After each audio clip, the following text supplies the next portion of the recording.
নমস্কাৰ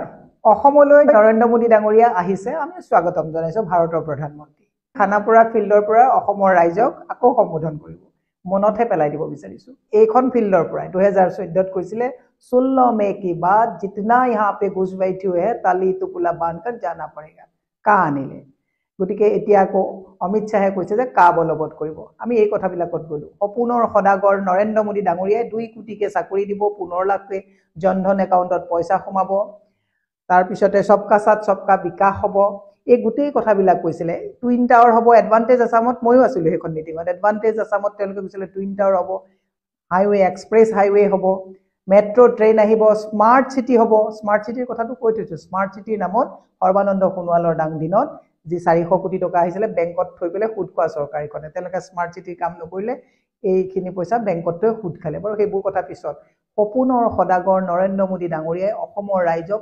প্ৰতাৰণা কৰিছে ডোনাৰ মিনিষ্ট্ৰী যিমান বিলাক পইচাৰ ফান্ড দিয়া হৈছিল 50% ফান্ড তেওঁলোকে কৰ্তন কৰিছে 9:10 বিশেষ ৰাজ্যৰ যেটো মৰ্যাদা কৰ্তন কৰা হৈছে অসমে যেটো ষ্টেট জিএসটি পাব লাগে কিমান পইচা হিমন্ত বিশ্ব শৰ্মাই বহুত ভালকে জানে গতিকে এই কথাবিলাক মই কোৱা কথাটো নহয় আকৌ সপোন বিক্ৰী কৰিবলৈ সদাগৰ আহিছে আমি কবলগীয়া কথা একো নাই মই হিমন্ত বিশ্ব শৰ্মাক এটা কথা কৈছো গুজৰাট মডেল এটা খুব ধুনীয়াকৈ এডপ্ট কৰিছে আজি মই দেখি আহিলো যে ইয়াৰ গ্ৰীণ নেট টানি লেটেৰাবিলাক ঢাকি দিয়া হৈছে ওয়াল কিছুমান ভাঙি দিয়া হৈছে তেওঁ যেন দৰাহে আহিছে অসমলৈ প্ৰথম যেন দৰা আহিছে যেন কৰবাত আমেৰিকাৰ ৰাষ্ট্ৰপতি আহিছে এই বেয়াবিলাক ঢাকিব বিচাৰিছে এটো গুজৰাট মডেল G20 ত দেখিছে আপোনালোকে গ্ৰীণ নেট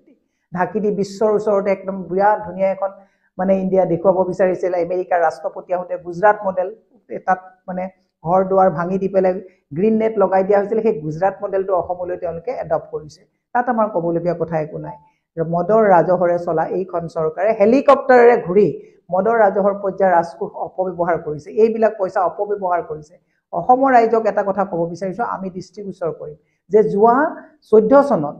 তেওঁ কৈছিলে 7 साल जो कांग्रेस ने नहीं कर पाया 7 महीना मुझे दीजिए हम करके दिखाएंगे একো কৰি দেখুৱাব নোৱাৰিলে দুনিয়াৰ ফাকি বাকি বিজ্ঞাপনৰে গোটেই ভাৰতবৰ্ষখন এটা কৈ আদানী আম্বানীৰ ওচৰত বিক্ৰী কৰিলে বিভিন্ন ৰাজকোষৰ পইচা